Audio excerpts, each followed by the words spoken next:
आप सभी को मैं आज के दिन की शुभकामनाएं देता हूं और बधाई देता हूं। बधाई इसलिए दे रहा हूं कि मीरा भाईंदर में ज्येष्ठ नागरिक के अलग अलग संगठन हैं और भाईंदर के संगठन में हमेशा जब भी आता हूं तो बड़ी संख्या होती है। नहीं तो कहीं मैं जाता हूं तो कभी 20-25 इस तरह 50 ऐसे, लेकिन यहाँ पे हमेशा बड़ी संख्या रहती है। और आज अलग अलग प्रतियोगिता का ऑर्गेनाइज किया गया, सभी को पारितोषिक दिया गया, इसलिए आपका अभिनंदन और आभार करता हूँ कि बहुत सुंदर आयोजन आपने किया है और आपने वाकई में सभी ज्येष्ठ नागरिकों के लिए कुछ न कुछ करने का प्रयास किया, इसलिए आभार। अब जिन जिन लोगों को आज पारितोषिक मिला है उन सभी को भी ढेर सारी बधाई, शुभकामनाएं। पारितोषिक तो एक गाना है, लेकिन बात सम्मान की थी और वो सम्मान दिया गया। मुझे कहा गया था आज आपको आना है, आपका हमने सत्कार समारोह रखा है। मैं तो ये कहूंगा कि ज्येष्ठ नागरिकों का सत्कार नहीं मिलता है, ज्येष्ठ नागरिकों से आशीर्वाद मिलता है। तो मैं आशीर्वाद लेके जा रहा हूं जो आपने आशीर्वाद दिया और इसी मौके का फायदा लेते हुए आपका आभार भी व्यक्त करता हूं कि चुनाव के अंदर आप सब ने मुझे फिर एक बार मीरा भाईंदर की सेवा करने का मौका दिया और हमको जो विश्वास दिखाया उसके लिए आप सबका आभार व्यक्त करता हूं। जिस तरह से इस बार मतदान हुआ वो एक तरफा मतदान हुआ। मीरा भाईंदर में बहुत सारे चुनाव आए, बहुत सारे चुनाव गए, लेकिन इस बार जिस तरह से इस शहर के नागरिकों ने साथ सपोर्ट किया वो बहुत बड़ा एक मेरे लिए कह सकता हूं कि अद्भुत बात और सपने जैसा था। इतना हमने भी नहीं सोचा था। मैं कई जगहों पे गया, सभी ने अलग अलग तरीके से अपने तरीके से काम भी किया, लेकिन कई लोगों ने मन्नतें मांगी। किसी ने उपवास किया, किसी ने पूजा रखी, कोई मंदिर गया, कोई मीरा भाईंदर के बाहर मंदिर, ना मैं उनको जानता था ना वो मुझे जानते थे, लेकिन फिर भी वो प्रेम और स्नेह इस बार चुनाव में मिला। इसलिए मैं जितना कहूं उतना कम है।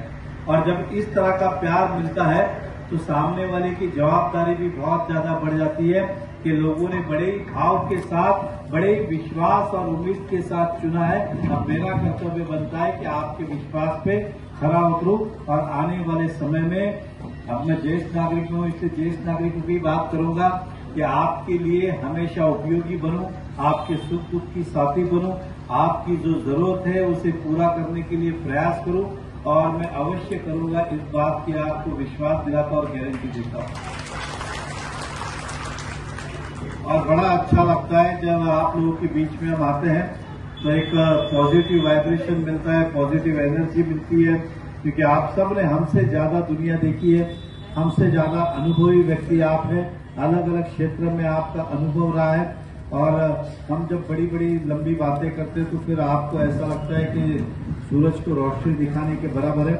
लेकिन इतना कहूंगा कि ये शहर आपको आज सभी फोटो निकाल के रख ले, 7 साल बाद जब मैं आपके सामने वापस खड़ा होऊंगा तब शहर बहुत कुछ बदल गया होगा, इतना मैं गारंटी दे सकता हूं।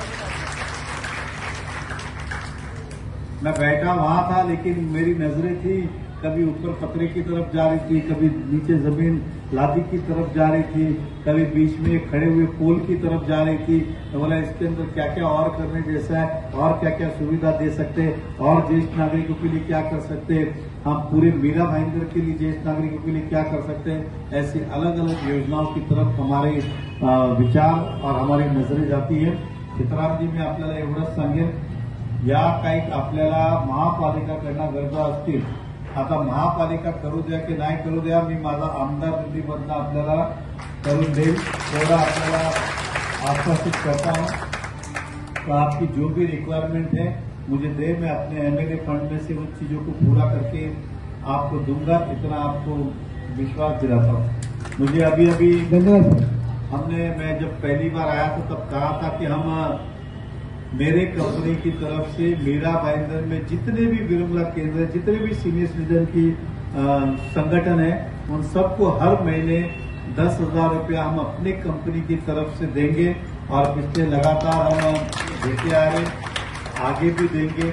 इसलिए नहीं दे रहे कि कोई एहसान करना चाहते या हम दिखावे के लिए या चुनाव था इसलिए, ये मन से एक भाव थे, क्योंकि हम भी व्यक्ति हैं। हम बहुत बार स्कूल फीस भरते, बहुत बार किसी के इलाज के लिए कुछ करते, कुछ काम वोट के लिए होते, लेकिन कुछ काम यहाँ से भी होते। तो लगता है कि ये काम करना चाहिए, इसके अंदर आशीर्वाद मिलेगा और मानवता का नाते ये काम हमें करना चाहिए, इसलिए हर बार देते हम। और अभी भी मुझे पता चला कि महानगर पालिका ने 4-5 महीने से पैसे नहीं दिए। मैं यहाँ से जब गाड़ी में बैठूंगा तो पहला फोन कमिश्नर को लगाऊंगा कि इनकी पहले उधारी चुका आणि नक्कीच या 7-8 दिवसात तुम्हाला पैसे मिळतील आणि नाही भेटले तर आम्हाला परत आठवण करा, क्योंकि किस कारण से रुका मुझे नहीं पता, क्योंकि बहुत छोटी रकम है, कोई करोड़ रुपया लाखों रुपया नहीं है, लेकिन ये पैसे आपल्याला मिळतील। और बस इसी तरह से आप बुलाते रहे, कभी भी कोई भी काम हो तो आपका बेटा समझकर आप अवश्य याद करिएगा, आपको निराशा नहीं होगी, इतना ही मैं कहूंगा।